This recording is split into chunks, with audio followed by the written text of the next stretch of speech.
নমস্কাৰ, মই শংকৰ আৰু মোৰ অন্য এটা ভিডিঅ'লৈ আপোনালোকক স্বাগতম জনাইছোঁ।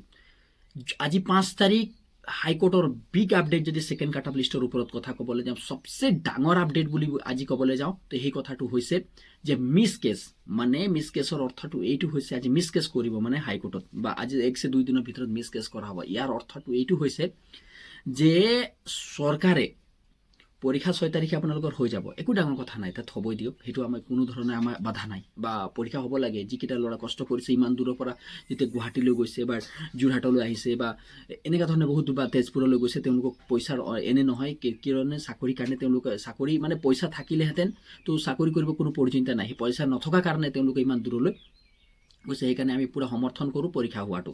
দ্বিতীয় কথাটো যে এই পৰীক্ষা হোৱাৰ পিছত এক্সামটো হোল্ড হৈ যাব বা জইনিং যদি চৰকাৰে এক্সাম দি দিয়ে, ৰিজাল্ট দি দিয়ে, কোনো ডাঙৰ কথা নাই, কিন্তু জইনিং দিব নোৱাৰে, তাৰ কাৰণে এটা কেছ কৰা হয়, তাকে কোৱা হয় মিছ কেছ। সেই মিছ কেছটো কৰা হ'ব বুলি এইটো ফাইনেল সিদ্ধান্ত হৈছে বা নকৰিলেও চৰকাৰে সেইটো নিদিয়ে, সেইটো নোৱাৰে চৰকাৰে দিবলৈ। কেলৈ হাইকোৰ্টত যেতিয়া কেছ এটা লাগি যায়, চৰকাৰে প্ৰত্যেকটো সেইটো চৰকাৰৰ ওপৰত আণ্ডাৰত নাথাকে, সেইটো সম্পূৰ্ণ ন্যায়ালয়ৰ ওচৰলৈ গুচি যায়। কেলৈ ভাৰতৰ সংবিধানত শীৰ্ষতম পদত কি আছে, ভাৰতৰ সংবিধানৰ শীৰ্ষতম পদত আছে ন্যায়ালয়। আপোনালোকে জানে ন্যায়ালয় চব, তাতকৈ ডাঙৰ কোনো নহয়। এতিয়া কথাটো আহি যায় কেইটামান প্ৰশ্ন, কালি মই ভিডিঅ'টো যিটো বনালোঁ সেই ভিডিঅ'বিলাকত মই এটা বহুত ডাঙৰ মানে প্ৰশ্ন সুধিছে যে প্ৰথম কথাটো সুধিছে কি কালি হৈছিল, কি কালি হৈ গৈছিল। তো সেই কথাটো মই যদি চাবলৈ যাওঁ তো আপোনালোকে স্পষ্ট গম পাইছে কালি হাইকোৰ্টত আমাৰ উকিলজনে বৰ ডেঞ্জাৰাছ ফাইট কৰিছে। সেই কথাটো আপোনালোকে একদম পূৰা চবে চালে, তালুকদাৰ দাই বৰ ডেঞ্জাৰাছ ফাইট কৰিছে, প্ৰথম কথা।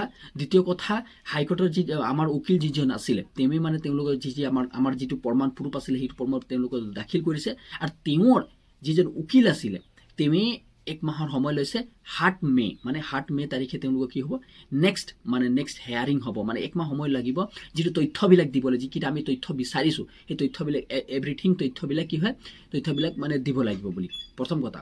তাৰপিছত কি হৈছিলে, এক্সাম হৈ গ'লে কি হ'ব নেকি, এক্সাম হৈ গ'লে আকৌ ৰিজাল্ট দিব নেকি, মানে আকৌ কাট অফ লিষ্ট ওলাব নেকি, হয় যে এক্সাম হৈ গ'লেও কাট অফ লিষ্ট ওলাব। মই ইয়াৰ প্ৰমাণ এটা আপোনালোকক কৈ দিছোঁ, এনেকুৱা বহুত বাৰ হৈছে, অসমতে হৈছে যে মানে 1-2 বাৰ হৈছে আগত যে এক্সাম হৈ গ'ল তাৰপিছত আকৌ কাট অফ লিষ্ট ওলাই যাব। কালি মই আপোনালোকক এটা বৰ ডাঙৰ দুৰ্ঘটনাৰ বিষয়ে এটা কৈছোঁ। 2 দিনৰ মান আগত কোচবিহাৰ SSC বুলি এটা বৰ্ড আছিলে যে টিচাৰবিলাকৰ মানে এপইণ্টমেণ্ট কৰে, মানে চাকৰিবিলাকক এপইণ্টমেণ্ট কৰে। তাত কি হৈছে, তেওঁলোকে 26,000 চাকৰি 2016 চনত এপইণ্টমেণ্ট কৰা, এই আজি 25ত আহি গ'ল, 25ত মানে 24ত হাইকোৰ্টে মানে ৰায়দান কৰিলে যে এই 26,000 যিমান পোষ্ট আছে, 25,000 নে 26,000 যিটো পোষ্ট আছে সেইটো চব চাকৰিবিলাক বৰখাস্ত কৰিব লাগে, চব মানে পইচা দি সোমাইছে।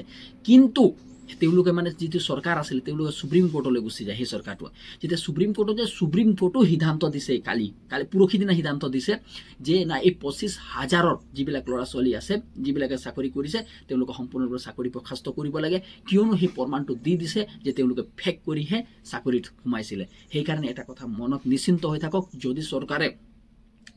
যদি হাইকোৰ্টত এই কথাটো প্ৰুফ হৈ যায় 1:5 মতা নাই, কিন্তু তেতিয়াহ'লে চৰকাৰক বাধ্য হৈ কিনি মাতিব লাগিব, নতুন পেপাৰ দিব লাগিব, এক্সাম নতুনকৈ কৰিব। তেতিয়ালৈকে এই এক্সামবিলাক যদি মিছ কেছ হৈ যায় সেই এক্সামটো হোল্ড হৈ যাব। সেইটো কথাটো আপোনালোকে স্পষ্ট জনালোঁ।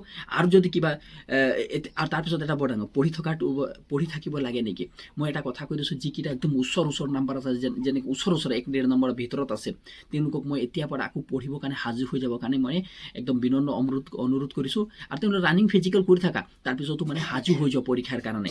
মানে যদি এতিয়া সাজু হৈ যাবা, এতিয়া পঢ়িব আৰম্ভণি কৰিবা, তেতিয়ালৈকে তুমি ঘপচে যদি আহি যায় কাট অফ লিষ্টটো দি দিয়ে যে চৰকাৰে মানি যায়, হয় আমি এটা প্ৰুফ দিব না, ঘপচে মানি যায়, তেনেহ'লে কি হ'ব, আপোনালোকে কেছটো সম্পূৰ্ণৰূপে আপুনি মানে কি এক্সামত মানে ইমান কষ্ট কৰাটো এনেই যাবগৈ, বৰবাদ হৈ যাব। সেইকাৰণে মই এতিয়াও কওঁ, যদি আপুনি এতিয়া পঢ়ি থকা নাই, পঢ়িব আৰম্ভণি কৰক, কিয়নো পঢ়া কামটো কেতিয়াও বেয়া নাযায়, ক'তো আপোনাৰ বেনিফিটত দিব। সেইকাৰণে পিছত গৈ কিনি আপোনালোকে এইটো ক'ব নধৰিব যে পেপাৰ হাৰ্ড হৈ গ'লে আপোনালোকে এবাৰ পেপাৰ হাৰ্ড দি দিলে, এই চব কথা নহয়। আপুনি নপঢ়িলে পিছত গৈ আপোনালোকে পঢ়িব। তেতিয়াহ'লে ধন্যবাদ।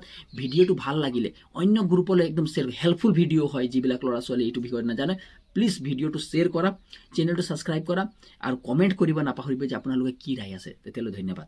জয় আই অসম।